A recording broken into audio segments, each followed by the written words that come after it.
The hum of the Sable Current was not the steady thrum of a machine serving a grand purpose. It was the labored wheeze of an old beast waiting for the slaughter. I am Rhyvek Sen, tactical officer of the Avarin species, and I have spent the last 4 solar cycles watching this patrol vessel slowly rot from the inside out. We were overdue for a shipyard overhaul by at least 2 standard years. The ambient lighting in the starboard corridors flickered with a rhythmic, dying pulse that the engineering bay refused to prioritize. The life support scrubbers always tasted faintly of ozone and stale copper, leaving a metallic film on the back of the throat. My daily tactical reports, submitted precisely at 0800 hours every single cycle, went directly into a sub-ether void. No command tier read them. No strategic mind at fleet headquarters cared about the microscopic atmospheric anomalies I catalogued. We were existing in a state of terminal monotony. The shifts blended into a seamless, gray paste of existence. We ran diagnostics on sensor arrays that we knew would return a 14% error margin every single time. We did not repair the arrays because the requisition forms would inevitably be ignored by fleet logistics. It was a creeping decay, a stagnation that settled deep into the marrow of the crew, turning us from soldiers into caretakers of a flying mausoleum. At the center of this decaying architecture stood Captain Athek Jaral. He was an officer cut entirely from the old Avarin military doctrine. Athek did not speak unless the silence strictly required breaking. He possessed an agonizing exactness in his posture, his decisions, and his breathing. In my entire tenure under his command, spanning nearly 5 standard years, I had never heard him issue a redundant order. More importantly, I had never seen the micromuscles around his ocular ridges tighten in panic, not even when a micrometeorite breached the secondary hull 3 months ago. He anchored the ship not with natural charisma, but with an immovable gravity. The rest of the core crew orbited him with their own fractured, highly specialized trajectories. Rhyvek Sen manned the long-range ordnance systems. To call Rhyvek cold would be a severe disservice to the concept of ice. He was forged of the exact same durasteel as his targeting cannons, calculating kill trajectories with a detached apathy that frequently made my scales itch. He viewed the universe solely through the lens of impact probability and structural collapse. Nemik Pell, our neuroengineer, was the polar opposite. Nemik possessed a brilliant, razor-sharp intellect, capable of hot-wiring a blown synaptic relay in under 3 minutes. But his own neurological architecture was terrifyingly fragile. He twitched at sudden noises and constantly recalibrated diagnostic systems that were already functioning flawlessly, driven by a paranoid belief that the ship was actively trying to fail him. Then there was Scylla Vorn, the chief medical officer. Scylla operated on a foundation of pure, unadulterated logic. Her bedside manner was entirely non-existent. She viewed biological tissue as merely another mechanical system that required patching, stitching, or amputating. She was ruthless in her assessments, prioritizing the mission viability of an organic unit over any abstract concept of comfort or empathy. If a limb was compromised beyond 60% efficiency, Scylla would advocate for immediate removal rather than wasting medical supplies on rehabilitation. Officially, our mandate was to patrol the Vanta corridor. Fleet Command classified this sector as a stable transit artery. In naval terms, that meant it was just stable enough to warrant a profoundly boring, routine presence, merely to wave the Alliance flag. We were supposed to drift back and forth across a stretch of space, spanning 12 parsecs, scanning for smugglers, rogue asteroids, or lost civilian freighters. But my tactical console told a distinctly different story. Over the past 3 weeks, I had noticed a subtle anomaly in our incoming data stream. Captain Athek was receiving encrypted communication packets on a narrow-band frequency completely outside our official mission parameters. The encryption algorithms were heavy, military-grade black box variants, the kind usually reserved for fleet admirals and intelligence operatives. He would download and read them in the absolute isolation of his private quarters. We were not just flying a glorified sentry route. This obsolete vessel was carrying a shadow objective, a hidden purpose that the crew was strictly forbidden to know. This layer of secrecy was compounded by the grim reality of the broader conflict consuming the galaxy. The war against the Oran Dominion had recently shifted from a brutal exchange of resources into something profoundly unnatural. The Oran were no longer just outgunning us with superior plasma technology. They were outthinking us with a precision that bordered on the psychic. Every tactical feint our admirals designed was met with a perfectly positioned Oran blockade. Every surprise flanking maneuver found their heavy cruisers already waiting in the shadows with powered weapons.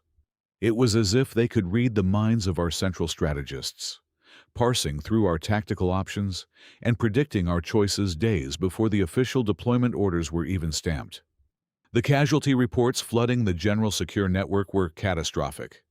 We were losing dreadnoughts and entire fighter wings by the dozens because the enemy knew exactly where we would be, down to the exact astrometric coordinate. The Alliance was bleeding to death, not from a lack of firepower, but from a fatal lack of surprise.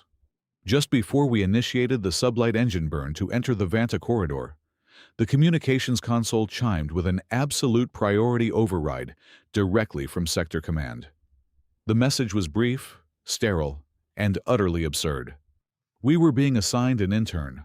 Worse, we were being assigned a human cadet. The atmosphere on the command deck instantly evaporated. It felt exactly as if someone had tossed a laughing gas canister into a pressurized airlock during a hull breach. Humans were a wild, unproven variable within the Alliance forces. They were a newly integrated species, biologically fragile, psychologically erratic, and entirely lacking the innate synaptic discipline required for deep space combat. They required too much oxygen, their sleep cycles were inefficient, and their emotional spectrum was considered a severe liability in high-stress tactical environments. Rhyvek scoffed aloud, a harsh sound resembling grinding engine gears, immediately questioning how much life support reserve this soft creature would consume. Namik began tapping his console frantically, muttering under his breath about the absolute nightmare of adjusting the artificial gravity and ambient temperature to suit a human physiology without destabilizing the core coolant lines. Scylla simply crossed her arms and noted with clinical detachment that she would need to requisition a massive stock of rudimentary painkillers, assuming the human would injure itself within the first 48 hours of zero-gravity transit. Only Captain Athik remained completely silent, his pale gaze fixed firmly on the endless dark vacuum beyond the primary viewport. He did not object to the assignment, nor did he offer any explanation to calm the rising irritation of the crew. I stared intently at my tactical readouts, my digits resting heavily on the firing controls, trying to process the logic of placing a soft, untested human on a decaying ship harboring a classified mission. A small, sharp grain of unease lodged itself in the back of my mind. It was a persistent, clawing sensation that refused to be analyzed away by standard tactical algorithms. As the docking clamps of the orbital station released us and the Sable Current drifted into the black, I realized the truth. This crumbling ship was not just taking on a useless, oxygen-breathing burden. We were welcoming a variable that was entirely unmapped by any strategic model. We were about to host something that would violently dismantle every logical conclusion we had ever drawn about this war. Tobin Vale stumbled out of the transit pod and onto our main deck, looking less like a military cadet and more like a civilian who had just won a galactic transit lottery. He was exactly 23 standard years old. His physical framework was spectacularly unremarkable. He lacked the chitinous armor plating of the Avarin, the dense muscle mass of the Krellin shock troops, or even the sleek, aerodynamic grace of the aquatic species. He was just an average, soft-skinned human with a face that held zero heroic angles.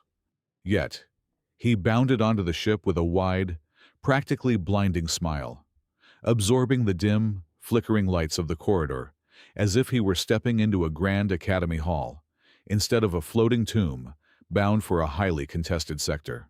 His baggage was an immediate source of profound confusion for the entire crew. Alliance protocols dictated a strict allowance of digital data pads and synthetic combat weaves for personal items. Tobin brought a heavy canvas duffel bag packed tightly with artifacts that belonged in a planetary history museum. When I inspected his gear during the mandatory security sweep, I found a thick bundle of actual pressed cellulose sheets bound together with metal rings, which he enthusiastically called a paper notebook. Beside it lay a primitive, manually operated writing implement containing a fragile graphite core. He carried a deck of laminated cardboard squares, painted with archaic, colorful symbols, a mechanical timepiece that ticked with a maddening, uneven acoustic rhythm, a complex manual brewing apparatus designed for extracting a bitter earth beverage called coffee, and several crinkling foil bags stuffed with brightly colored, heavily processed nutritional blocks he referred to simply as snacks. The real terror began during his initial orientation tour. The human possessed an interrogation capacity that rivaled a hostile intelligence extraction protocol. He asked an endless, cascading waterfall of questions about absolutely everything. He wanted to know the exact routing paths of the secondary air ducts. He asked why the port sublight engine had an arrhythmic vibration pattern every 17 seconds. He timed the pneumatic hiss of the pressure doors and inquired deeply about the 95-millisecond delay in the closing mechanism. Most baffling of all, he stood right beside my tactical station, tilted his head, and asked why my species always planted our feet exactly 3 degrees offset from the primary control boards during high alert. I found myself grinding my mandibular plates together in sheer frustration. Every single time I gave him a standard, regulation operational answer, he would pull out that archaic paper notebook and scribble furiously with his graphite stick. He documented our physical reality by hand, displaying a deep, inherent distrust of the centralized computer systems that governed our entire existence. Rhyvek Sen watched this display of analog recording from the armory doorway, his metallic eyes narrowing with absolute contempt. Rhyvek declared loudly, ensuring the cadet could hear every syllable, that the human was a fleshy parasite, a fragile organism whose only real contribution to the war effort would be consuming our carefully rationed oxygen supply. Tobin merely waved at him, entirely unbothered by the cold insult. Nemik Pell suffered the worst of the human invasion. Tobin shadowed the neuroengineer through the cramped, volatile engineering bay, like a lost juvenile creature imprinting on a new parent. Nemik abhorred physical proximity. His own nerves were constantly raw from interfacing directly with the ship neural network, and having a bouncy, fleshy human hovering over his shoulder sent his stress levels spiking into the critical red zone. Nemik grumbled, hissed, and aggressively recalibrated heavy coolant valves just to scare the boy away. But the strategy backfired completely. Nemik possessed an obsessive, pathological need to explain technical flaws.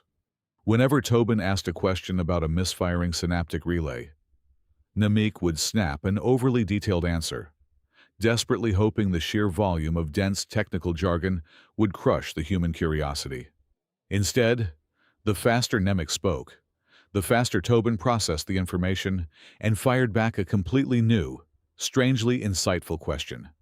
Before the end of the first shift cycle, Nemik had accidentally mapped out the entire power grid layout for a cadet who barely knew how to strap himself into a high-velocity crash seat. Eventually, it was time for the mandatory boarding physical. Sela Vorn ran him through the diagnostic arch in the medical bay with her usual ruthless, clinical efficiency. The bioscanners hummed loudly, painting the sterile room in a harsh blue light as they mapped his skeletal density, organ efficiency, and neurological pathways. Sela stared at the final readout screen for a long, heavy moment. Her voice, when she finally spoke, was as dry as a planetary desert wind. She announced to the entire room that the human's structural integrity was alarmingly pathetic. She noted that his epidermis could be pierced by a moderate blunt force impact. His immune system was a chaotic mess of biological overreactions, and his bone density was severely lacking compared to any standard Alliance combat species. She practically guaranteed he would suffer a major physiological failure if the ship experienced turbulence exceeding a force of 4 gravities. Tobin did not flinch, apologize, or show the slightest hint of fear. He just let out a bright, genuine laugh, leaned casually over the sterile medical console, and asked if he could get a printed copy of the skeletal scan because he thought his ribcage looked really cool and wanted to look at it for fun. Scylla stared at him as if he had just sprouted a second head, utterly failing to compute his irrational reaction to his own biological inferiority. The true disruption of our rigid social dynamic occurred during the standard cycle meal rotation. The mess hall was usually a place of silent, efficient calorie consumption. We ingested engineered nutrient paste designed solely for optimal bodily function, not for sensory pleasure. Tobin sat down right at the center of the metal table, unzipped one of his crinkling foil bags, and dumped a pile of brightly colored, sugar-coated gelatin shapes onto his tray. He enthusiastically offered them to the crew, claiming they were a traditional Earth delicacy meant to boost team morale. Namik cautiously touched a neon green piece before recoiling sharply. Rhyvek outright ignored the offer, chewing his gray paste with intense, militaristic focus. I tasted a small red piece out of morbid, tactical curiosity. It was a repulsive, overpowering burst of synthetic sweetness that instantly made my tongue feel entirely numb. None of us genuinely liked the food. It was objectively terrible from a nutritional standpoint. Yet, as Tobin chewed on the colorful shapes, smiling warmly and rambling about a terrestrial aquatic animal the candy was allegedly modeled after, the suffocating, heavy tension that always choked the mess hall seemed to noticeably thin out. His ridiculous, naive sincerity generated an alien atmosphere, a strange, warm undercurrent that subtly disrupted our usual cold, professional isolation. We were still a crew of broken soldiers on a dying ship, but for those brief 20 minutes, the silence was no longer entirely hostile. Throughout this entire chaotic assimilation process, Captain Athek Jaral remained a silent, looming observer. He did not mock the cadet. He did not issue a command to cease his endless questioning. Instead, Athek watched. I caught the captain standing in the deep shadows of the upper observation deck, his pale eyes tracking every single human movement. Athek was not looking at a fool. He was studying Tobin with the intense, calculating focus of an apex predator, evaluating a completely new environmental variable. He watched exactly how Tobin analyzed the structural schematics, noting carefully how the boy's eyes lingered not on the heavily armored bulkheads, but on the empty, unmapped negative spaces between the main corridors. Athek noticed how Tobin positioned his body weight during minor ship tremors, and how he intuitively timed the slight lag in the life support air circulation. The captain was looking straight past the goofy smile and the analog notebook, actively searching for a hidden geometry, assessing a tactical weight that was far heavier than the boy's unheroic exterior suggested. At the end of his third cycle on board, we were running a simulated combat drill on the main bridge.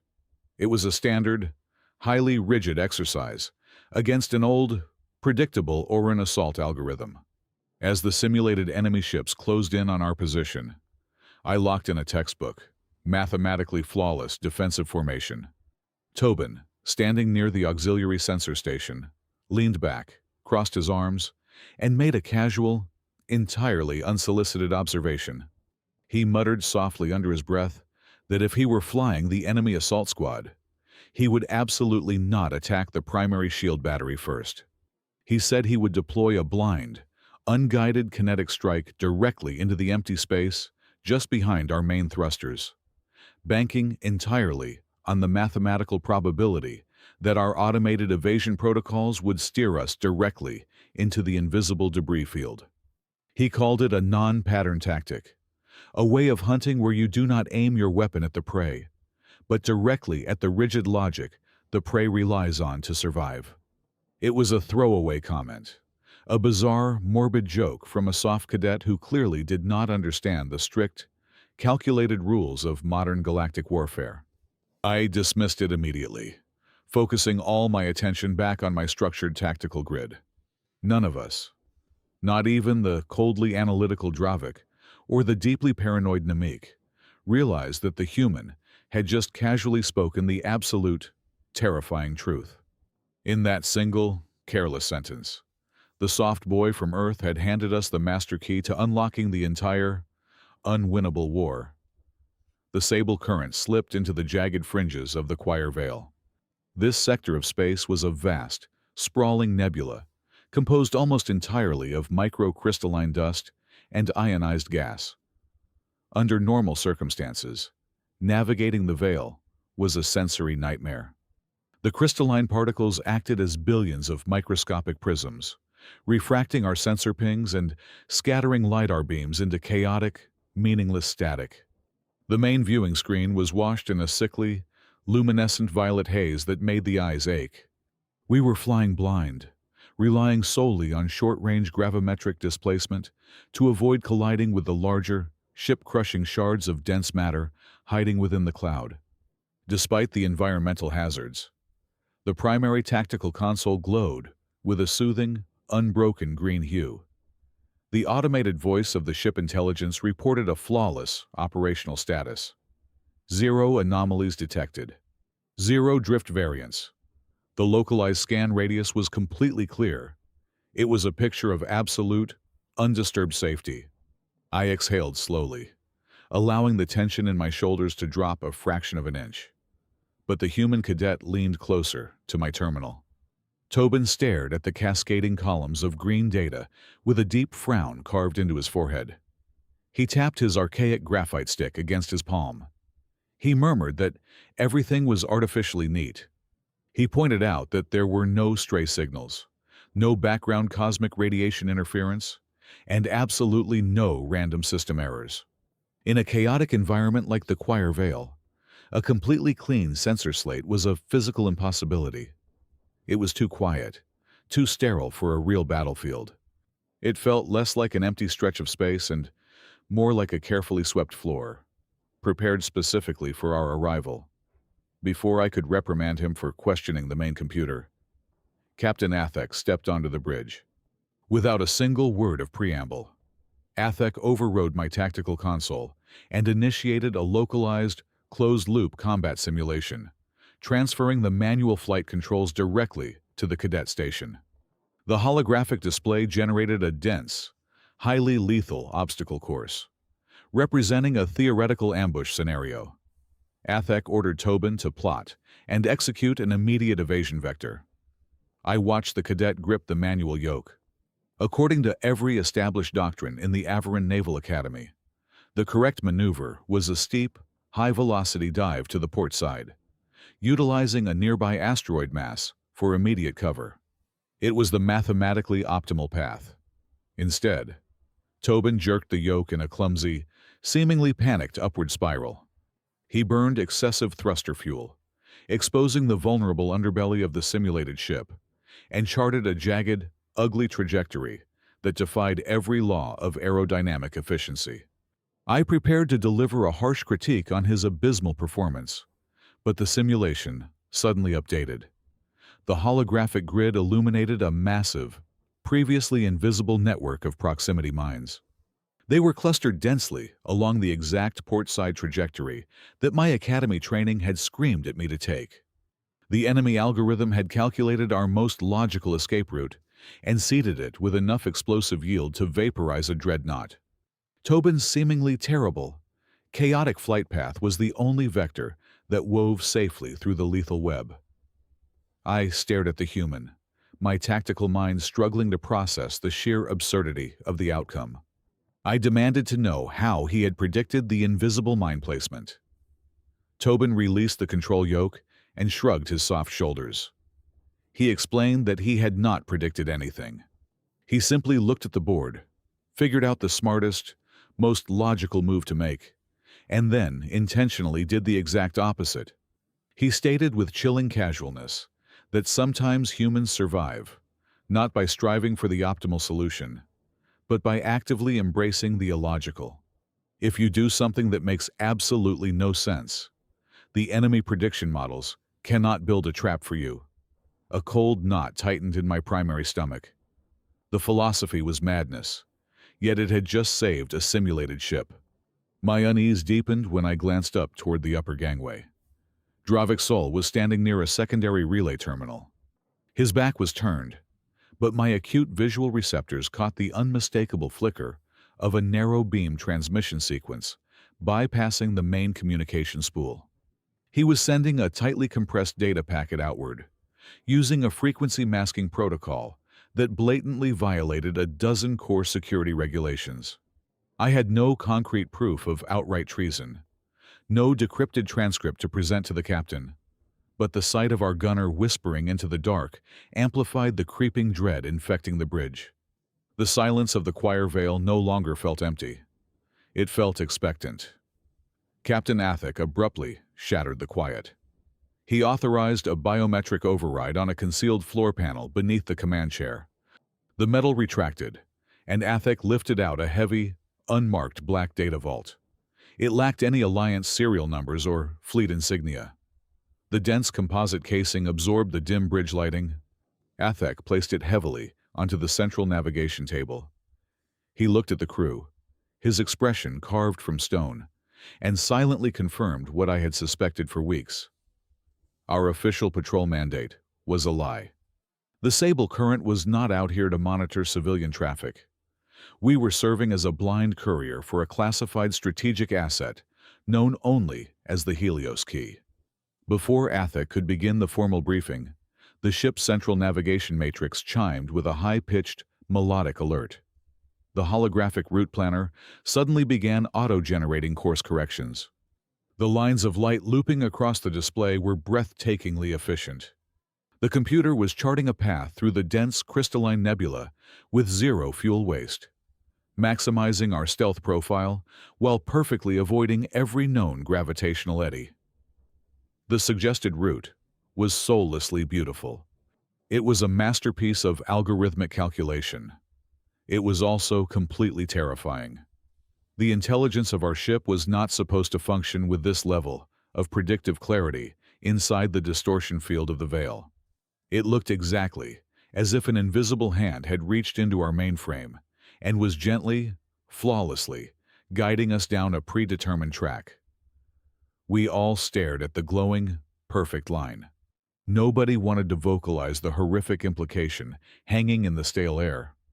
It was the human cadet who finally broke the silence.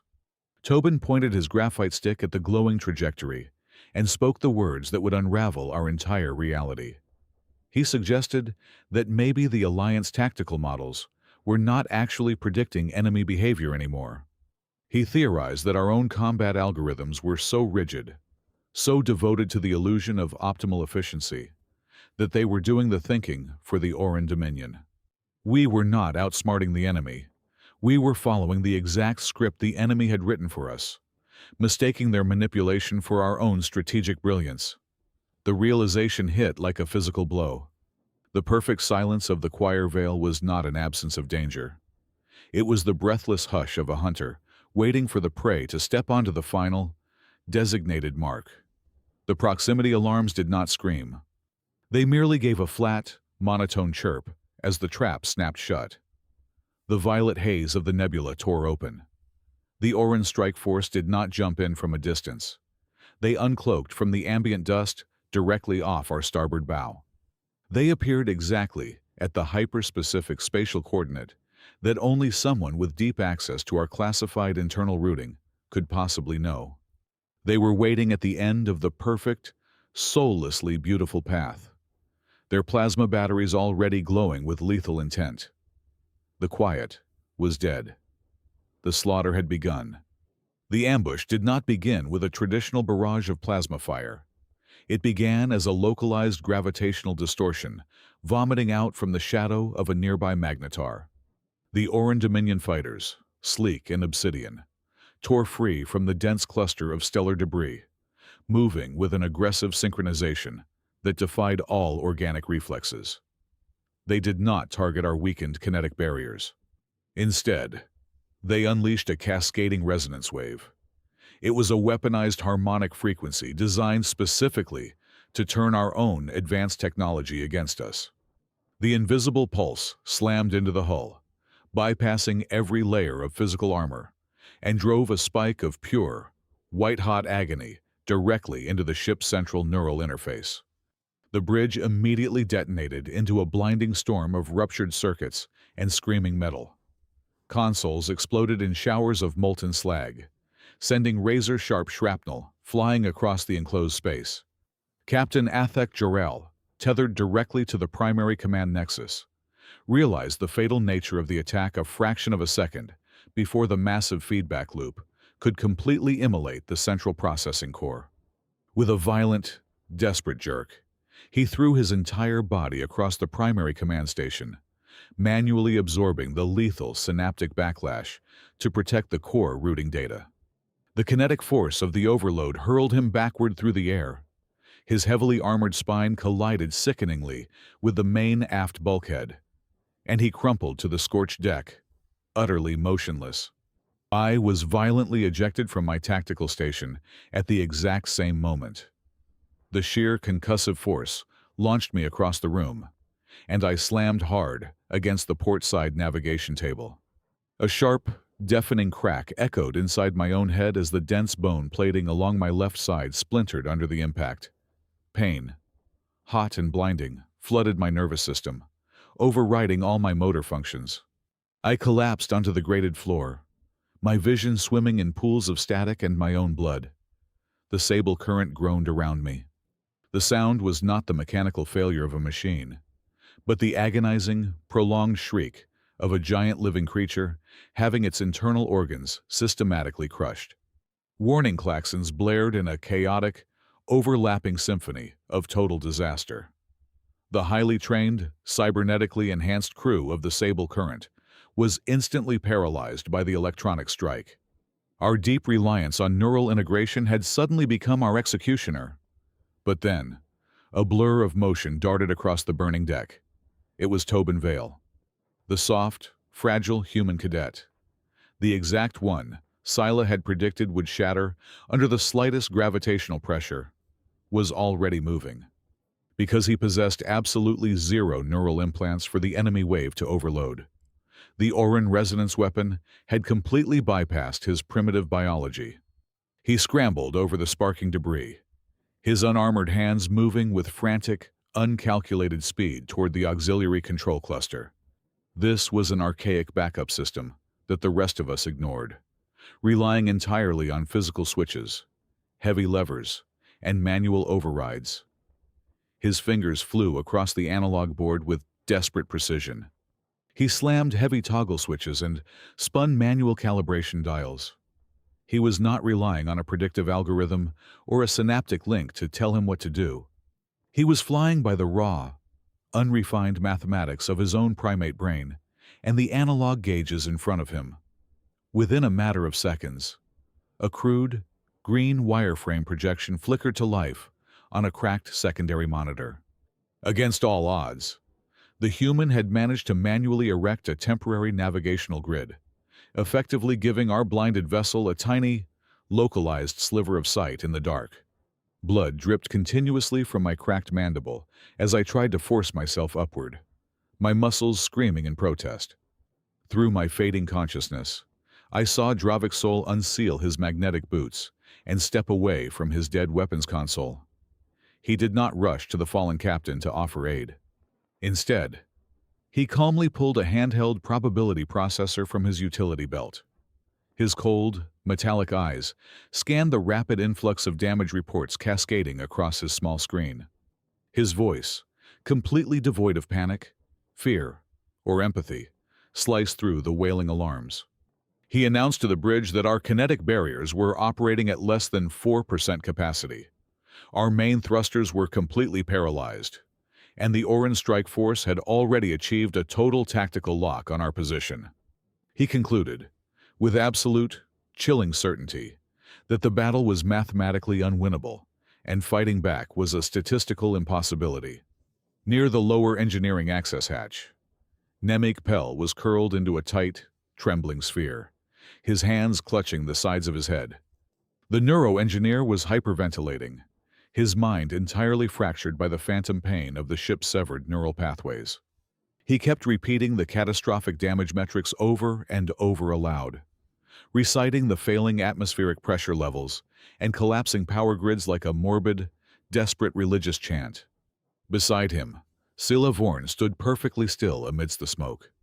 The chief medical officer looked down at the unconscious captain, bleeding on the floor, then looked up at the encroaching Orun energy signatures, multiplying on Tobin's makeshift grid. She stood frozen for 10 agonizing seconds, her hyperlogical brain rapidly weighing the abstract value of a doomed loyalty against the cold, undeniable probability of her own biological survival. She ultimately chose the safe side. She stepped away from the captain and moved silently to stand behind Rhyvek. Tobin spun around from the auxiliary console, his eyes wide with disbelief, his face smeared with thick grease and soot. He shouted over the deafening roar of venting atmospheric gases, demanding that they help him stabilize the primary power conduit so they could return fire.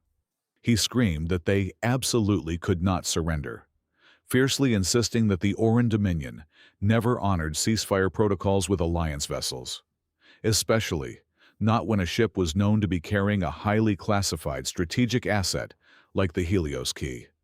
Rhyvek met the human's desperate, emotional gaze with eyes that looked like dead, empty stars. He holstered his sidearm and calmly stated that Captain Athek had intentionally lied to them from the very beginning. He reasoned aloud that the captain had selfishly hidden the true nature of their mission, treating the entire crew as expendable components in a massive shadow game. Rhyvek declared that since the Alliance command had fundamentally broken the chain of trust, the crew was officially absolved of any moral or military obligation to die protecting a secret they were never authorized to know. Survival, he argued flawlessly, was the only logical directive left for them to pursue. The mutiny happened with terrifying, coordinated efficiency. While Nemik continued to sob the incoming damage reports, and Scylla systematically disabled the internal security sensors, Rhyvek moved swiftly to the central command table. He effortlessly picked up the heavy black data vault containing the Helios Key. Tobin tried to intervene, lunging forward with a shout to block the Avarin gunner, but the human was physically outmatched by a staggering margin. Rhyvek merely shoved him backward with a single, brutally efficient strike to the chest. Tobin crashed hard into the solid metal bulkheads near the emergency cryostasis sector, the breath knocked completely out of his lungs.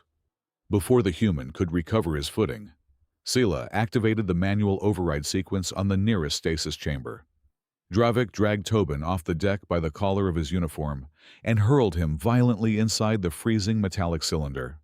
The cadet was the only crew member without a fried neural link, making him the only unpredictable variable still capable of physically resisting their defection. Rhyvek slammed the heavy reinforced glass door shut and immediately engaged the maximum security hard seal. This was an extreme containment lock designed specifically to withstand a catastrophic hull breach, rendering it entirely impenetrable from the inside. They simultaneously stripped the cadet of all his internal system access codes, rendering him completely powerless to open the door. I lay helplessly on the grating, the dark blood pooling steadily beneath my chest plate, my vision narrowing down to a dark, hazy tunnel. Through the intense ringing in my ears, I could clearly hear the muffled, frantic pounding of human fists striking the reinforced glass of the cryo chamber. Tobin was shouting through the localized internal comms channel. His voice was not begging for his life or pleading for mercy. He was speaking incredibly rapidly, desperately trying to explain to the three of them that they were walking directly into a fatal, unredeemable error in their logic. He was trying to warn them that the enemy prediction models would anticipate exactly this kind of betrayal. But Rhyvek, Scylla, and the weeping Nemik simply did not listen. They turned their backs on the trapped, screaming human, on their bleeding tactical officer, and on their unconscious, dying captain. I listened as their heavy, hurried footsteps retreated down the portside corridor, the metallic clanking fading quickly toward the emergency escape pods. They were taking the Helios key directly out into the void, utterly convinced that surrendering the greatest secret of the Alliance was the only mathematically sound way to buy their own miserable lives. The Sable Current shuddered violently as another Orin blast rocked the outer plating, leaving us alone in the dark, waiting for the final, inevitable execution. I lay bleeding on the shattered command deck of the Sable Current. Exactly 6 minutes passed since the heavy, reinforced glass door of the cryo chamber had slammed shut. I counted each agonizing second through the blinding haze of my fractured ribs, listening to the suffocating silence that followed the departure of the mutineers. The heavy, frantic thudding of human fists against the impenetrable barrier had stopped entirely. I assumed the cadet had simply given up, paralyzed by the freezing temperatures and the crushing weight of his own impending death. I was wrong. The human was not trying to shatter a blast-proof containment unit with brute biological force. He was employing the very same irritating curiosity that had plagued our crew since his arrival. During his insufferable orientation tours, he had relentlessly questioned our neuroengineer about the exact routing paths of the secondary coolant lines and the thermal tolerances of the internal bulkheads. Now, locked inside that freezing cell, Tobin weaponized that seemingly useless knowledge. He located the internal thermal regulation valve, hidden behind a maintenance panel. Using sheer, desperate leverage, he intentionally ruptured a highly pressurized cryogenic exhaust pipe, directing the supercooled chemical gas directly onto the secondary locking pin mechanism of the door. The sudden, extreme drop in temperature caused the specialized high-tensile metal alloy to turn instantly brittle. He then utilized the massive structural hinge of the door itself as a mechanical fulcrum, throwing his entire body weight against it. The supposedly inescapable containment unit, designed specifically to withstand a catastrophic explosive hull breach, groaned under the immense localized stress and finally cracked. The door hissed open with a dying, mechanical gasp. A fundamentally different creature stepped out into the smoke. He did not sprint toward the emergency escape pods to secure his own biological survival.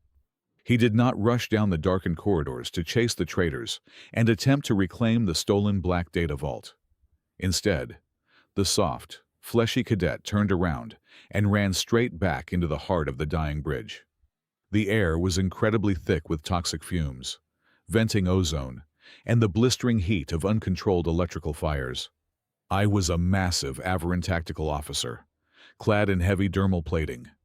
Yet Tobin grabbed me under my armored shoulders without a single moment of hesitation. His physical strength was pitiful compared to any standard Alliance combat species. Yet he hauled my heavy, broken body off the scorching floor plates with a frantic, desperate energy. He dragged me backward out of the immediate hazard zone, his boots slipping on the slick metal grating, until he could prop me against a relatively intact starboard bulkhead. He did not pause to catch his breath or assess his own exhaustion. He immediately scrambled over the smoking debris to reach Captain Athek. He hoisted the massive commander with an agonizing grunt, practically carrying the dead weight to the emergency stabilization bed located in the adjacent holding alcove. Once Athek was securely strapped onto the medical cot, Tobin ripped a long strip of fabric from the hem of his standard-issue uniform. A jagged piece of flying shrapnel had torn a deep, ugly gash across his left forearm during the initial blast, bleeding profusely. Yet he bandaged his own torn flesh with the casual, detached indifference of someone swatting away a minor atmospheric insect. Captain Athek slowly regained consciousness for a brief, incredibly fragile window of time. The commander coughed up a thick splatter of dark, oxygenated fluid, his chest heaving with immense, visible effort. He looked past me and fixed his pale, fading eyes entirely on the human cadet. In a voice barely louder than the ambient, failing hum of the secondary life support systems, Athek revealed the catastrophic truth of our situation. The mutineers had doomed themselves for absolutely nothing. The unmarked black data vault they had so violently stolen was completely useless on its own. The Helios key was not a single, self-contained encrypted file. It was fundamentally divided into two distinct halves. The physical drive that Rhyvek carried away was merely the outer shell. The other half was a highly complex biological sequence, hardwired directly into the captain-owned deep neural implant. Furthermore, the decryption parameter required to successfully fuse the two halves together was incredibly specialized. It was a unique cognitive architecture code completely incompatible with Avarin, Krellin, or any other standard Alliance brain structure. It was mathematically calibrated to sync exclusively with the chaotic, highly variable cognitive patterns of a human mind. Athek confessed, his breathing growing increasingly shallow and ragged, that the human assignment was never a random bureaucratic error generated by fleet logistics. He had actively, secretly petitioned Sector Command specifically for a human cadet. The Oran Dominion utilized a massive, decentralized predictive engine known as the Oracle Lattice. This artificial intelligence could perfectly anticipate the tactical decisions of every single species in the Alliance because our military doctrines were built entirely on rigid logic, historical precedent, and optimal survival algorithms. We fought exactly the way mathematics dictated we should fight. But the Oracle Lattice possessed one massive, glaring blind spot. It constantly dropped operational frames and produced catastrophic error margins when trying to model human behavior. Humans were inherently too erratic, too prone to emotional interference, and far too willing to embrace wildly suboptimal strategies just to prove a point or follow a gut instinct. Athek realized that the only possible way to deliver the Helios key across the heavily contested Vanta corridor was to bring a living variable that the Orun could never accurately predict. The noisy, fragile boy who ate brightly colored synthetic sugar and wrote on dead trees was not a burden. He was the only existing decryption key capable of neutralizing the absolute strategic supremacy of the enemy. I stared at Tobin Vale through my one functioning ocular receptor. The thick engine grease and drying blood smeared across his face did not make him look like a hardened, glorious veteran of war. But the naive, cheerful ignorance was entirely gone from his posture. I experienced a profound, deeply unsettling shift in my own perception. I no longer looked at him as an annoying biological liability who wasted our carefully rationed oxygen supply. I saw a terrifying, unquantifiable anomaly. I feared him in that exact moment, not because he possessed overwhelming physical might or superior weaponry, but because he operated completely outside the established, rigid laws of galactic conflict. He did not behave like cornered prey, and he certainly did not behave like a logical, mathematically driven soldier. He was a creature of pure, unpredictable variance, entirely comfortable operating within the realm of the absurd. Tobin stepped closer to the primary command console, wiping a streak of dark soot from his forehead with the back of his bandaged arm. He proposed a tactical response that would have resulted in his immediate court-martial and execution under any standard military review board. He wanted to systematically blind our own ship. He suggested we manually sever the power feeds to every single automated defense grid, navigational computer, and combat prediction algorithm on board. He wanted to strip the Sable Current down to its barest, most primitive mechanical bones, flying a dead piece of heavy metal through an active war zone using solely manual thruster valves and analog pressure gauges. His logic was entirely twisted, but completely unassailable. If our ship was not actively thinking, the Orun Oracle Lattice could not intercept and read our thoughts. We would break their perfect prediction models simply by becoming too primitive to be modeled. My strictly trained tactical mind screamed against the sheer, suicidal absurdity of the plan. It was a blind run based on raw intuition and zero structural data. Yet, as my splintered ribs throbbed with agonizing heat and the ship groaned around us, I forced myself to nod in agreement. I chose to stand beside the human cadet. I did not make this choice because I believed we possessed a high statistical probability of achieving victory. I made the choice because, for the first time in my entire military career, I recognized that the purely data-driven decision to surrender was fundamentally, unequivocally wrong. The systematic dismantling of the automated consciousness aboard our vessel was a brutal, physical process. Tobin Vale did not simply shut down the primary central processing unit. He effectively lobotomized the ship. He scrambled through the access crawl spaces beneath the main decking, his bare hands ripping out entire clusters of optical fiber and synaptic relays. He pulled the archaic cellulose notebook from his duffel bag, violently tore the pages into jagged strips, and began taping them directly onto the exposed circuitry panels. He used his primitive graphite stick to scribble crude, handwritten labels across the tangled mess of wires. He marked one heavy bundle as the primary thrust regulator and another as the port side oxygen cycler. He crawled over the main pneumatic conduits, drawing thick black lines to indicate the manual flow direction of the emergency coolant. He systematically murdered every single decision support module, every predictive flight assistant, and every automated damage control protocol we possessed. Within 30 minutes, he had devolved an advanced piece of military hardware into a crude, grunting beast of metal and fire. With the neural interface completely severed, I was forced into the role of the ship manual tactical eyes. I dragged my broken, aching body toward the archaic physical breaker panels located on the far wall of the bridge. I distributed our remaining power reserves and defensive firepower using a series of heavy, rusted mechanical levers that had not been engaged in over a decade. It was a crude, exhausting method of warfare. Every time I physically shunted raw plasma into the aft cannons, the recoil sent agonizing shockwaves through my fractured skeletal plating. Meanwhile, Tobin strapped himself into the primary pilot seat. He did not have a glowing holographic navigation grid to guide him.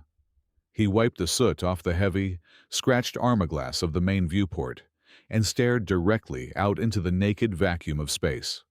He began steering the massive warship using the physical control yoke, navigating by referencing the ambient light of distant, ancient star clusters and relying entirely on a gut intuition forged through countless hours of intentionally failing his Academy flight simulations. It was in this desperate, chaotic environment that the human, profoundly annoying habits transformed into our absolute salvation. Those relentless, idiotic questions he had asked during his first days on board suddenly became the only valid survival map we had left. He remembered that the starboard secondary thruster possessed a severe arrhythmic vibration pattern every 17 seconds. Instead of trying to fix it, he perfectly timed his evasive banking maneuvers to coincide with that exact engine misfire, using the mechanical flaw to forcefully snap the ship into a violently unpredictable roll.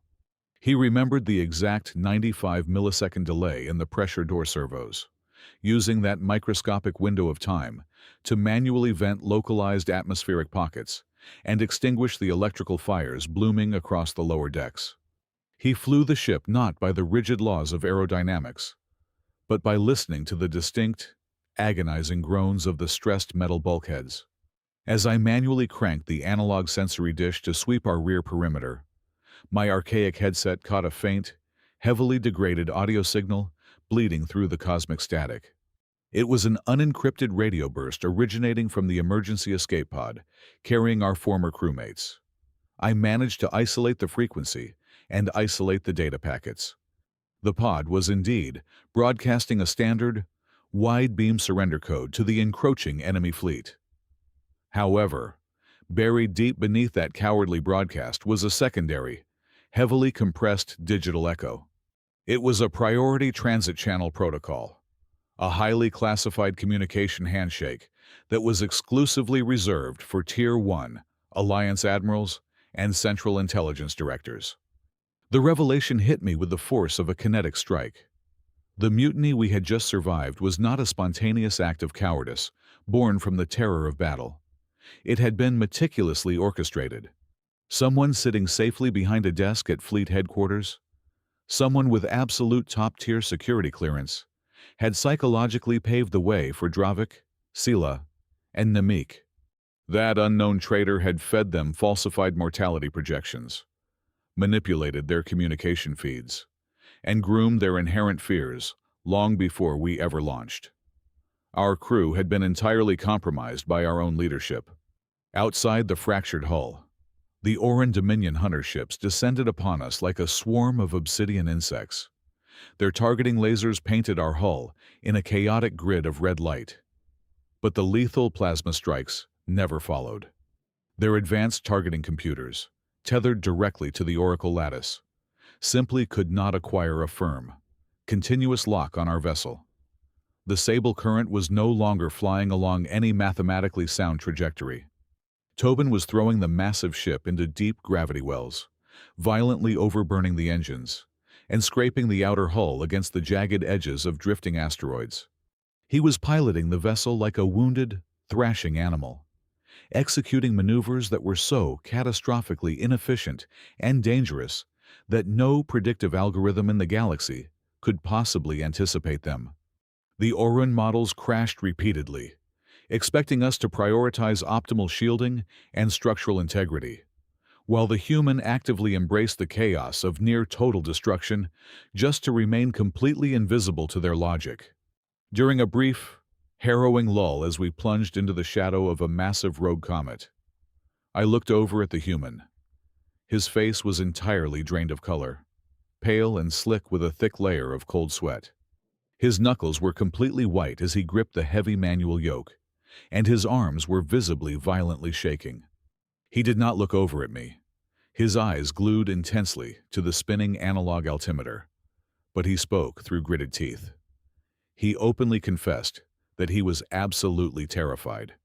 He admitted that his heart was beating so fast it felt like his chest cavity was going to rupture, and his lungs could barely draw in enough oxygen to keep him conscious. I stared at his trembling hands, and a profound realization washed over my highly disciplined Avarin mind. In my culture, and in the culture of every other species within the Alliance, fear was an operational failure. We were trained to suppress terror, to calculate the odds, and to wait for our emotional baseline to return to complete neutrality before we committed to a tactical action. If a soldier was terrified, that soldier was useless. But humanity was entirely different. This was the most terrifying, incomprehensible aspect of their entire species. They did not wait for the fear to pass. They absorbed the terror, felt their bodies screaming at them to run away, and then their hands reached out and pulled the trigger anyway. Their courage was not the absence of fear. It was the sheer, irrational defiance of it. Tobin shoved the manual throttle forward, burning the last remnants of our primary fuel reserves. We broke away from the comet shadow and plunged headlong into a massive, uncharted sector of dead space, known only in ancient naval archives.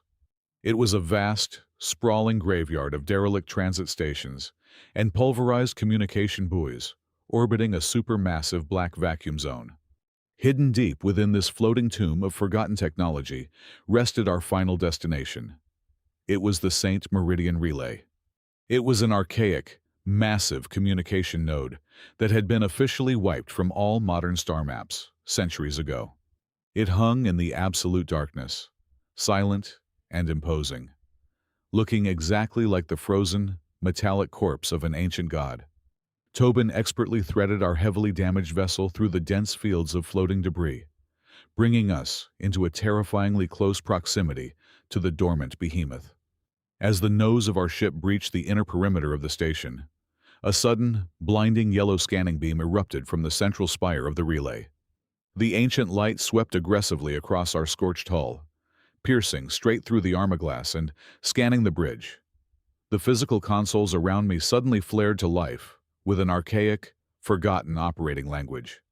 The deep, rumbling mechanical voice of the St. Meridian Relay echoed directly through the ship analog speakers, shaking the remaining dust from the ceiling panels. It announced that a vital connection had been established. It declared that the biological parameter scan was complete. The relay did not request the authorization codes of Captain Athik Jaral. Instead, the ancient system chimed with a clear, resonant tone of absolute confirmation, explicitly welcoming the sole authorized user of the Helios key. The voice echoed in the dark, explicitly addressing Tobin Vale. The monolithic architecture of the St. Meridian relay swallowed our battered patrol vessel whole, as the ancient docking clamps locked onto our hull with a resonant, metallic thunder. Tobin bypassed the dead digital interfaces and physically hardwired our analog communication spool directly into the primary data port of the station.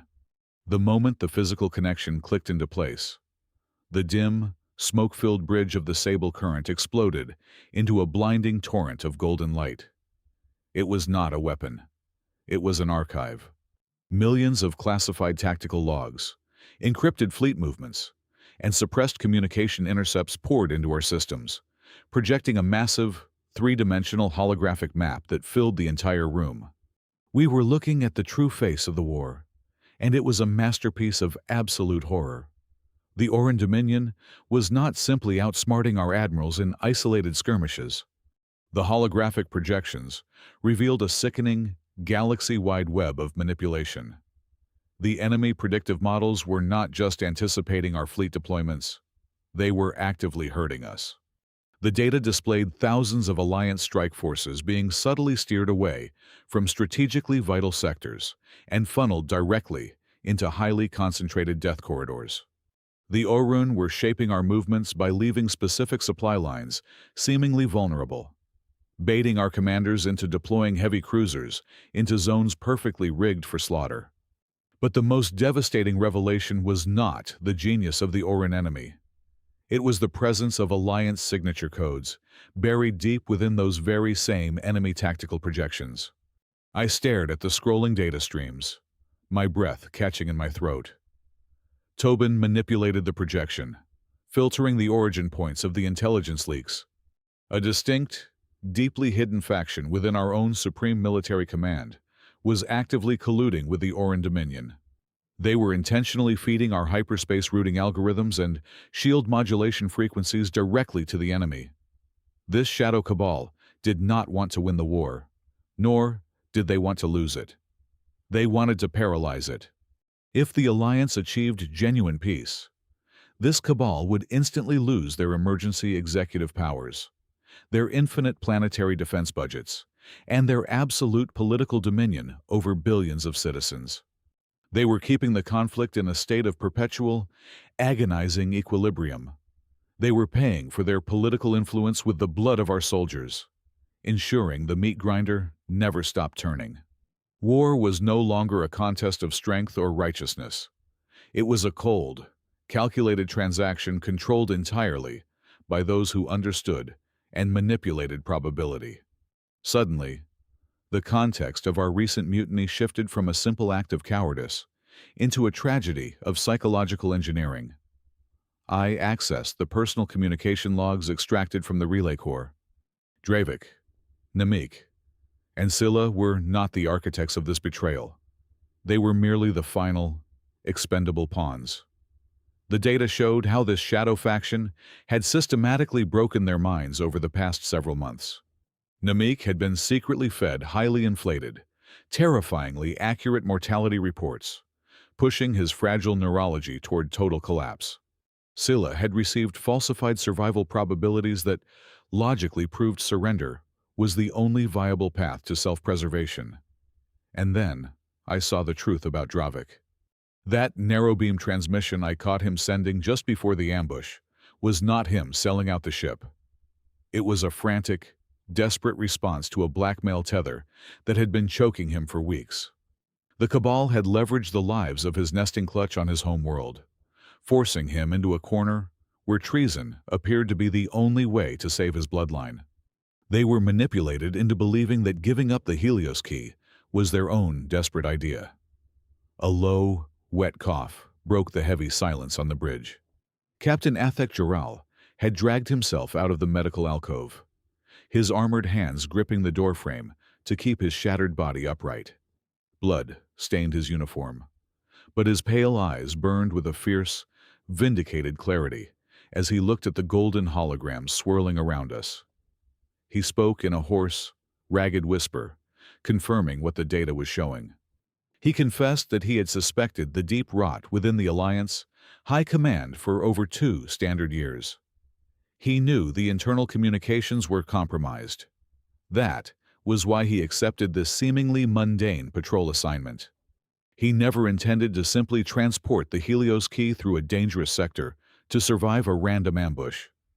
His true objective was always to bring the biological cipher directly to the St. Meridian Relay. He came here to extract the raw, undeniable proof of the conspiracy from the ancient network and drag the traitors out into the light. Tobin immediately slammed his hands onto the analog console, initiating a massive data transfer to copy the archive directly into our localized hard drives.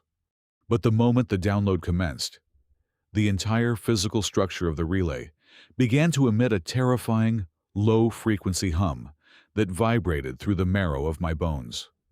The massive golden holograms flickered erratically. The St. Meridian Relay was actively tearing itself apart. The Helios protocol was never designed to be a permanent library. It was a one-time exposure mechanism, a flare designed to illuminate the dark and then immediately burn itself to ash to prevent the enemy from recapturing the data. The massive containment fields holding the station together were systematically collapsing.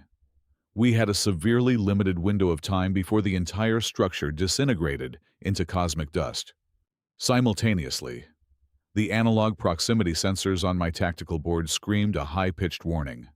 A massive gravitational anomaly was tearing through real space just outside the perimeter of the dead zone. The primary Orin Command dreadnought was dropping out of faster-than-light transit. It was a monstrous, floating fortress of obsidian and plasma, and it was moving on a direct intercept course. They had detected the activation of the relay, and they were arriving to vaporize the ancient station and incinerate every single shred of evidence within a 1,000,000-mile radius.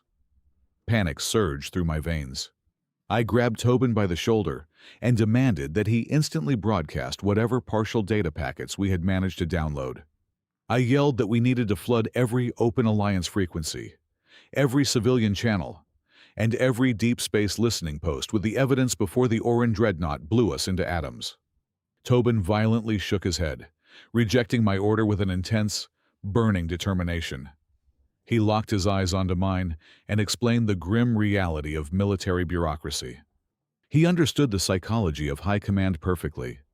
If we broadcasted a fragmented, incomplete data stream from an obsolete patrol ship, the Shadow faction would easily bury it. They would publicly label the transmission as the tragic, psychotic ramblings of a severely traumatized Avarin officer and a rogue, shell-shocked human cadet suffering from extreme battle fatigue. They would scrub the data from the public consciousness within 24 hours, and the war would continue to consume the galaxy. A partial truth was worse than a lie because it gave the enemy the opportunity to control the narrative. If we wanted to completely shatter the foundation of this endless war, we could not just leak documents. We needed to create a spectacle of absolute, undeniable truth. Tobin outlined a plan so audacious and legally catastrophic that it made my fractured ribs ache just listening to it. He stated that we had to force all the guilty parties into a single, inescapable room.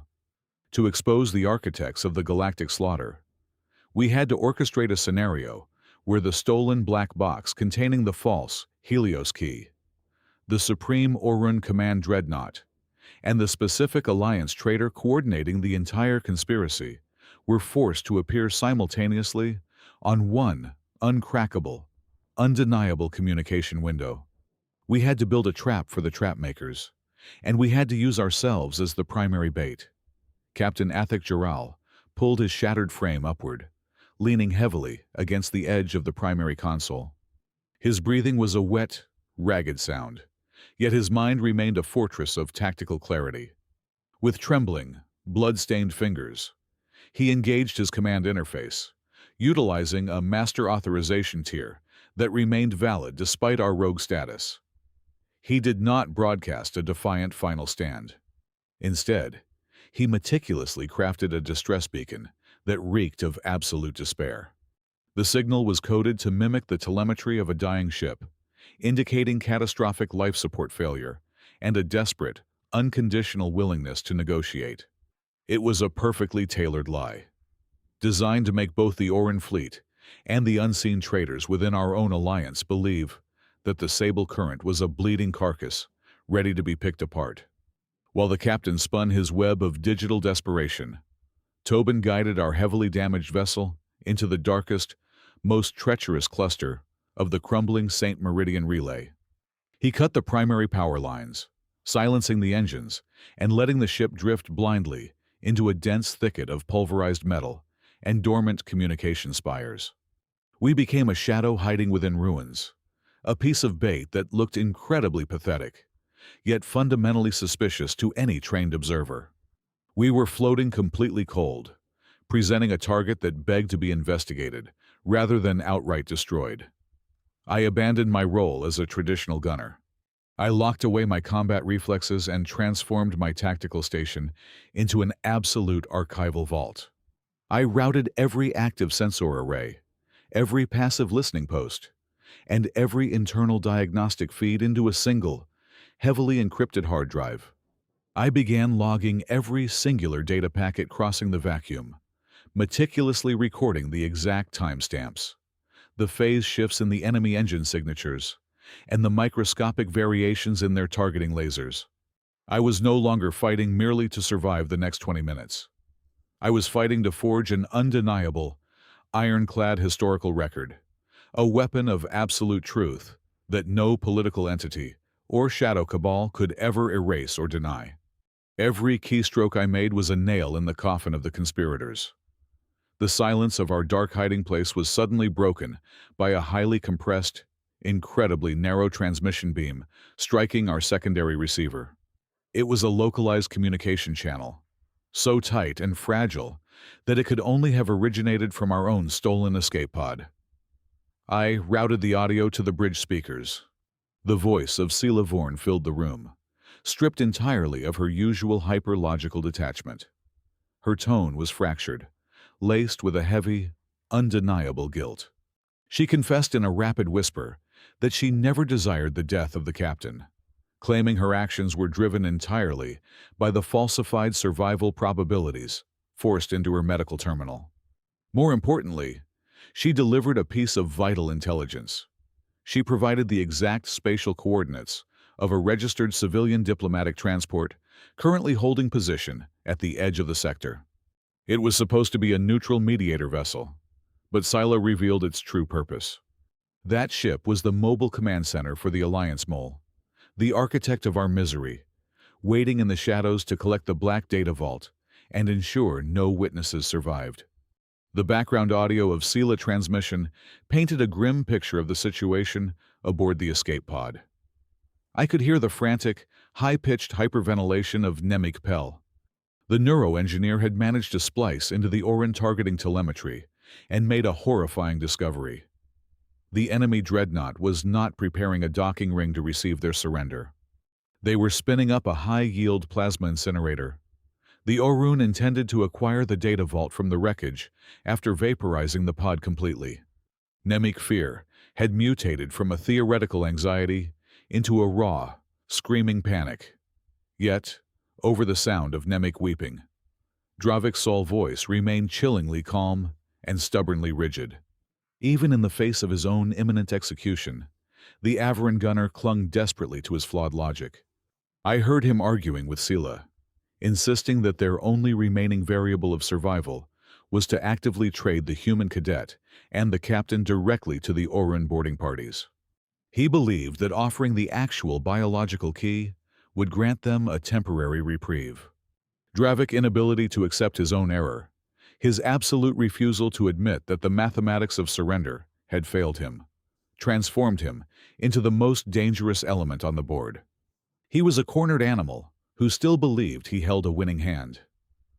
Tobin listened to the intercepted audio, his face an unreadable mask of cold determination. He moved back to the analog communication board and began typing. He did not fire weapons. He fired information. He intentionally drafted 3 entirely distinct versions of our current status and transmitted them to the 3 separate factions. To Rhyvek and the terrified crew of the pod, Tobin sent a localized burst promising that we would rendezvous and trade the captain biological key for their safe passage, feeding Rhyvek delusional hope. To the Alliance trader, hiding aboard the civilian transport, Tobin transmitted a secure, encrypted text stating that we had successfully extracted the full Helios archive and were willing to sell it directly to them in exchange for total immunity, bypassing the Orin entirely.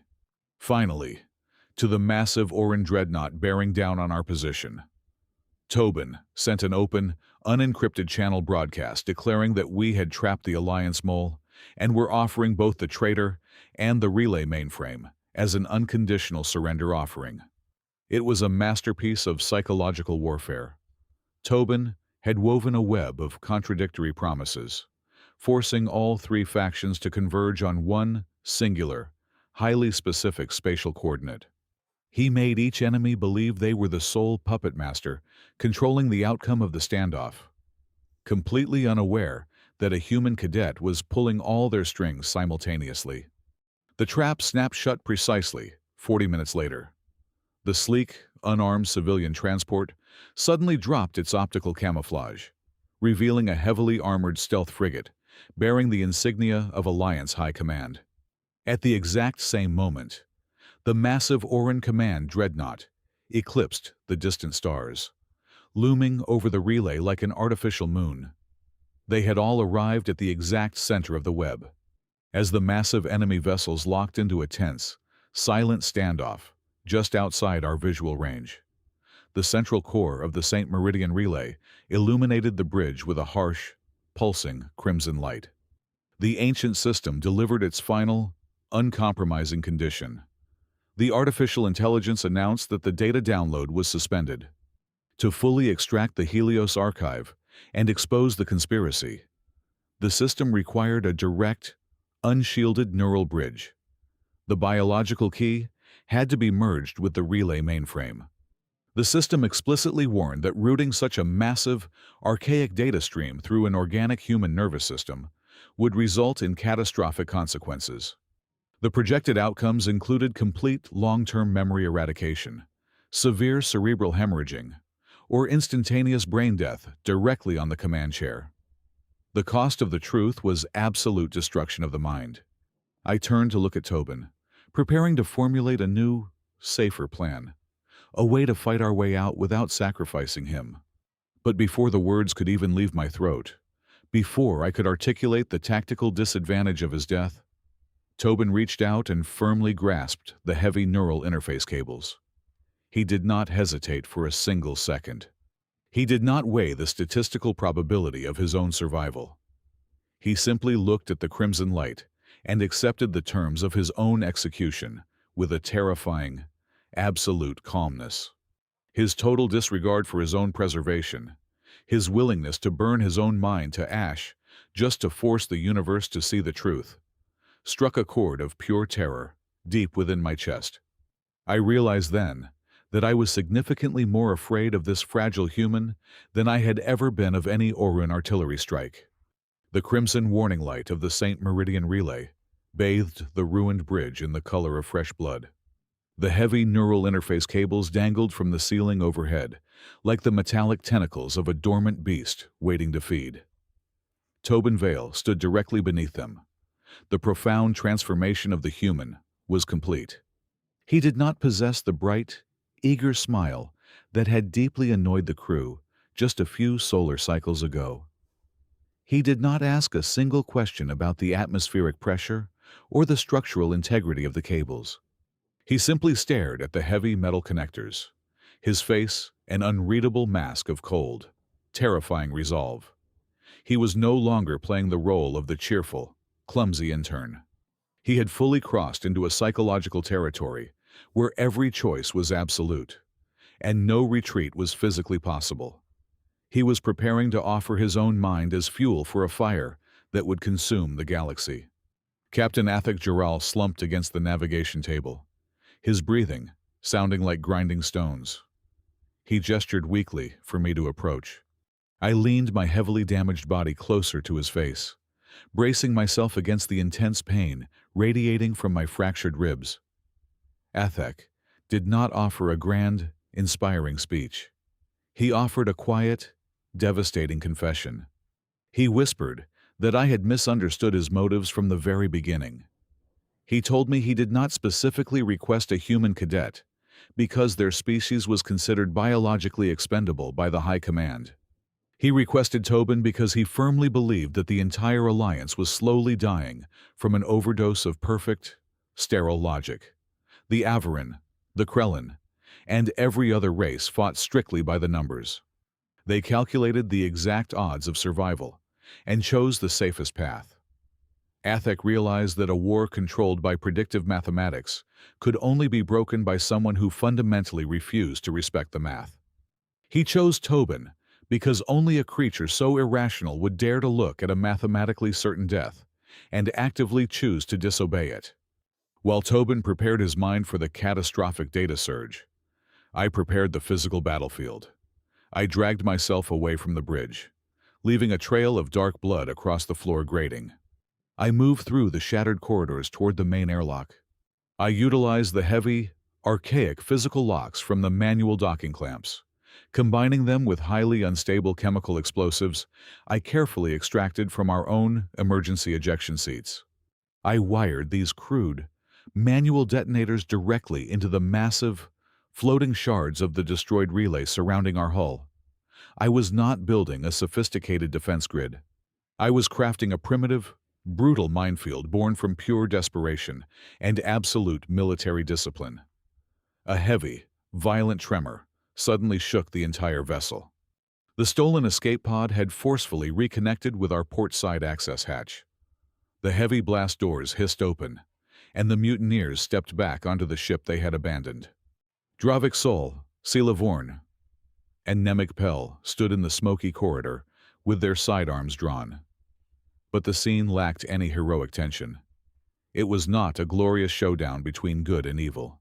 It was a pathetic, sickening display of raw fear, desperate self-justification, and a profound, suffocating regret that had arrived far too late. Their faces were pale, their postures defensive and broken. Sila moved first. Her highly analytical eyes darted immediately to the primary tactical monitor, still flickering on the wall. She saw the massive Oran Command dreadnought holding position just outside the debris field. More importantly, she saw the distinct, bright red lines of the enemy targeting lasers. They were not just painting the Sable Current. The Oran had established a hard lock directly onto the thin armor of the escape pod. The horrific reality crashed down upon her logical mind. The human cadet had spoken the absolute truth from the very beginning. There was no secret negotiation waiting for them. The Oran intended to vaporize the pod and sift through the ashes. Sila slowly lowered her weapon. She turned her back entirely on Rhyvek, walked across the burning deck, and stood silently behind Captain Athek. She did not ask for forgiveness. She simply accepted the consequence of her terrible calculation. Rhyvek tightened his grip on his weapon. His metallic eyes locked onto me. He stubbornly clung to his shattered worldview, loudly demanding that we surrender the captain and the human to secure a temporary ceasefire. I did not raise my rifle to shoot him. Instead, I forcefully spun the secondary intelligence monitor around so he could see the screen. I displayed the decrypted intelligence files we had just pulled from the relay. I showed him the exact, unforgeable digital signature of the Alliance High Command official who had fabricated the threat against his family. The official documents proved that his nesting clutch was never in any actual danger from the Oran. The entire blackmail scheme was a domestic fabrication designed specifically to force his treason. The revelation hit the Avarin gunner with the force of a kinetic bombardment. The thick layer of cold, impenetrable ice that had defined his entire military career, violently shattered into pieces. His weapon slipped from his trembling fingers and clattered onto the floor. The absolute horror of realizing he had betrayed his captain and his crew for a complete lie broke him entirely. But the crushing guilt could not erase the sins he had already committed.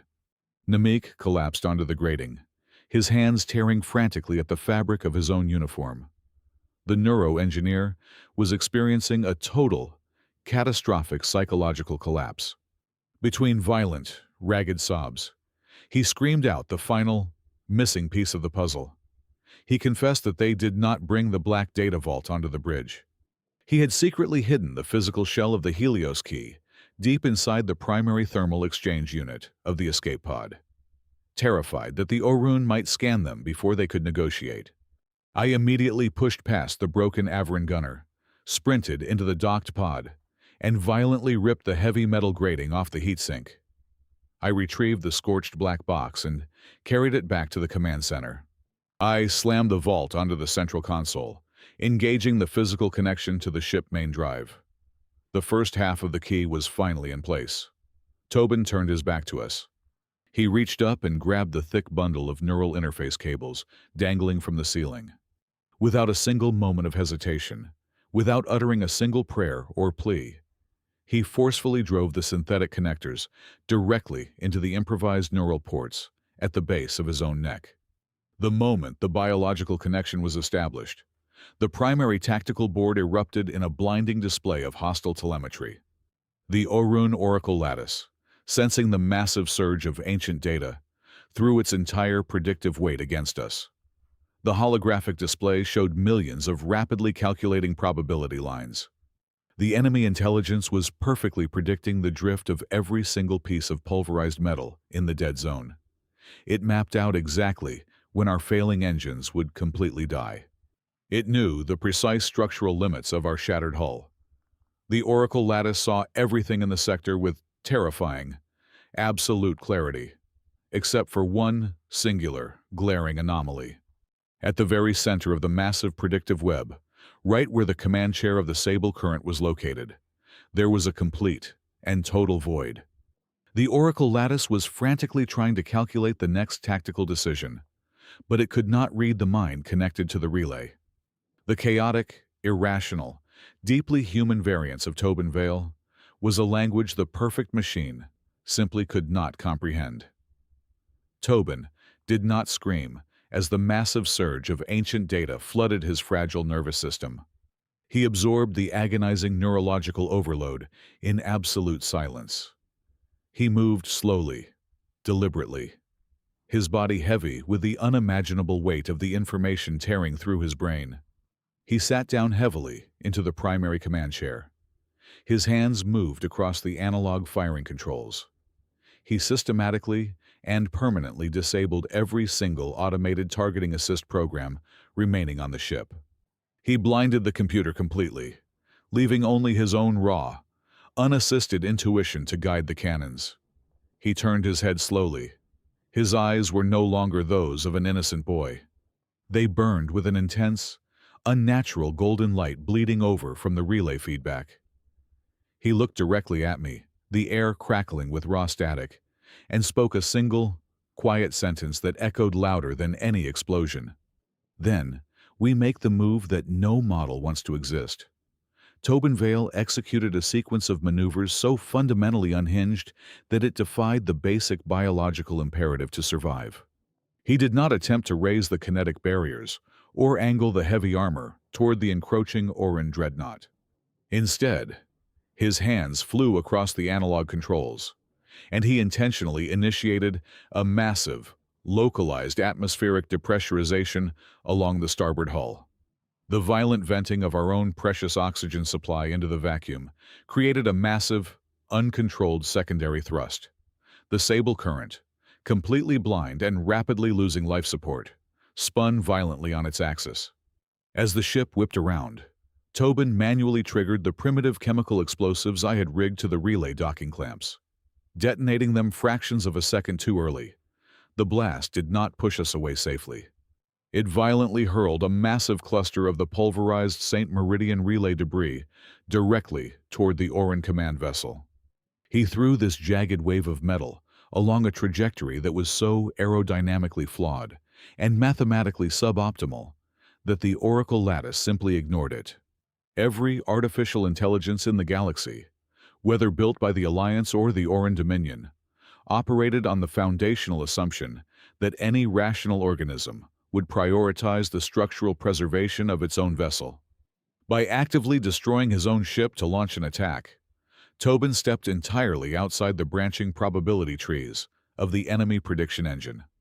The Oracle lattice, confronted with an action that defied all survival logic, suffered a catastrophic processing failure. For the first time in the history of the war, the perfect machine simply froze. The Oracle lattice collapsed for exactly 4 seconds.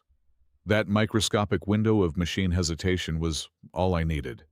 My hands hammered the physical transmission keys, bypassing the fried digital arrays and forcing the analog spool to dump the entire Helios archive on every open frequency across the sector. I hurled the undeniable truth into the dark. I broadcasted the detailed maps of the death corridors, the unencrypted digital signature of the Supreme Command Trader, the tragic logs of our own psychological manipulation, Captain Athek biometric authentication, and the raw, uncorrupted Helios core code. I sent it to every Alliance strike force, every civilian listening post, and every automated deep space buoy within 100 parsecs. The Orin Command Dreadnought realized the catastrophic nature of the breach immediately. The massive obsidian fortress aborted its plasma strike and desperately attempted to initiate an emergency phase jump to escape the sector. But the Helios protocol had already infected their local network. The biological cipher burning through Tobin neural pathways reached out across the void and forcefully integrated with the Orin predictive core, fundamentally rewriting its primary function. The Dreadnought could not hide. The Helios code transformed their central processing unit into a blinding, undeniable gravitational beacon. Out in the deep black, dozens of heavy Alliance fleets that had been systematically misdirected and blinded for months suddenly received a clear, uncorrupted signal. They simultaneously locked their navigation computers onto the true coordinates of the Orin command vessel. The entire momentum of the galactic conflict shifted in that single, violent breath. The tide did not turn because we possessed superior firepower or a brilliant tactical ambush. It turned because a soft, fleshy cadet from Earth had reached into the dark and violently ripped away the enemy, most devastating weapon. He destroyed their absolute monopoly on the certainty of the future. The dying Orin Dreadnought unleashed one final, blind barrage of heavy plasma fire before the Alliance Vanguard fleets dropped out of hyperspace to tear it apart. The Sable Current, already crippled, shuddered under the immense kinetic impacts. The internal bulkheads began to buckle and collapse. Rhyvek Sen, the gunner whose mind had been broken by lies, did not run for the escape pods this time. He moved heavily toward the crumbling medical alcove where Captain Athek lay helpless. As a massive support beam sheared off the ceiling, threatening to crush the stabilization bed, Rhyvek threw his heavy, armored body directly into the path of the collapsing metal. The impact shattered his spine instantly, but his sacrifice held the debris back long enough for the emergency bulkheads to seal. He died in a bitter, agonizing act of redemption, proving that the rigid narrative of a treasonous monster was far too simple for the messy reality of war. Nemik Pell survived the bombardment, his fragile mind clinging to the raw data logs he had sworn to protect, ensuring he would live to testify before the High Tribunal. Sela Vorn stood over the primary command chair, working frantically to stabilize Tobin. The neural overload from the relay had nearly liquefied his cerebral cortex. She pumped heavy synthetic sedatives into his bloodstream, desperately fighting to keep his heart beating, though her clinical mind could not calculate how much of his memory would survive the fire that had just rewritten history. The aftermath of the Vanta Corridor engagement fundamentally dismantled the established order of the galaxy. The Alliance High Command was purged. The Shadow Cabal dragged into the searing light of public tribunals. Military doctrine was entirely rewritten from the ground up. Fleet Command officially integrated specialized human variance units into every major strike force, recognizing that the sheer, unpredictable chaos of a human mind was the ultimate countermeasure against machine perfection. Mandatory analog backup systems were installed on every vessel, and the High Council passed absolute, irrevocable laws forbidding any military branch from granting automated probability models the authority over life and death decisions. 6 standard months later, the Sable Current rested in a heavy orbital dry dock, its charred hull slowly being stitched back together by automated repair drones. The ship was quiet, the air finally smelling of clean scrubbers rather than ozone and dried blood. Deep inside the newly reinforced medical wing, Tobin Vale finally opened his eyes. He sat up slowly, looking at the pristine white walls with a blank, uncomprehending expression. The severe neural trauma had erased significant portions of his short-term memory. He did not remember the agonizing pain of the Helios connection, the blinding light of the relay, or the fact that he had single-handedly broken the back of a galactic war.